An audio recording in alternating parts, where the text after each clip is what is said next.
Well, my name is Braulio Gutierrez, and I work for the Yasunidos group. Well, they defend the Yasuni Basin. How many people form this movement? Well, in fact, we are all over the country, but during the last months, we have been joined by other members in other countries. Could you tell us what kind of activities have been developed by the Yasunidos movement in order to protect Mother Earth?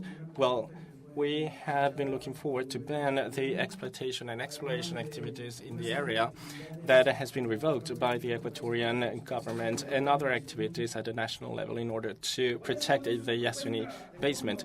What has been your proposal in terms of oil exploitation? Well, we have decided to leave the oil underground because at the end of the day, we think that this is the most important solution in this fight against climate change that has been generated especially by large companies all around the world. Braulio, could you tell us what kind of actions have been conducted by the states in order to prevent you to reach your goals?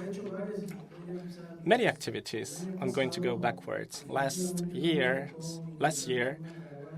they prevented us to do a demonstration, to carry out a march during the COP20 in Peru. This has been documented last year. This forced us to stop the bus, and some of our colleagues were arrested. However, this delegation could actually reach the COP20 meeting, and some colleagues have been threatened, and they have also been arrested and tried until they asked a secretary for forgiveness, and some other people have been also threatened and harassed by the Ecuadorian government. Can you tell us about one demonstration, one way this harassment has been done against you? Yes, of course, there is a TV show made by the Ecuadorian president called La Sabatina that is broadcasted every Saturday. And here in this TV show, many of our colleagues have been harassed, verbally harassed, and also they have tried to bring down the political idea of leaving the oil underground that has been gaining force in strength during the last days. What kind of words does he use?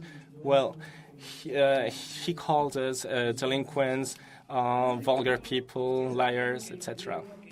So what's the effect that the government wanted to provoke on this movement, and what has happened ever since? Well, as in other cases in Ecuador, what was intending to do is to divide the movement by presenting the idea that everything that he's doing is perfectly safe for nature.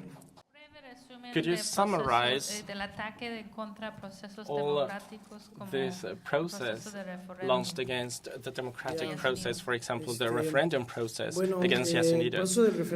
Well, the referendum process has been somehow one of the biggest proofs of his harassment. He tried to consult people in order to uphold oil extraction. They have actually reached their goals. However, there's been a very long chain of abuses and mistakes made on purpose by the government. And I'm talking about threats and other actions carried out by the government. In the end, the government, through the election institutions, have silenced us.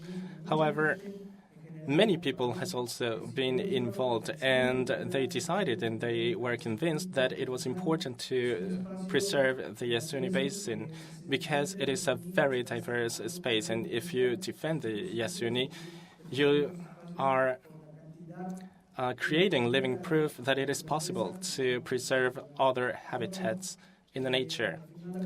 And finally, this consultation process was cancelled by the Ecuadorian government. And after 1 year and a half or 2 years, we have tried to build up new initiatives in order to keep promoting the Yasuni conservation, the conservation of this basin.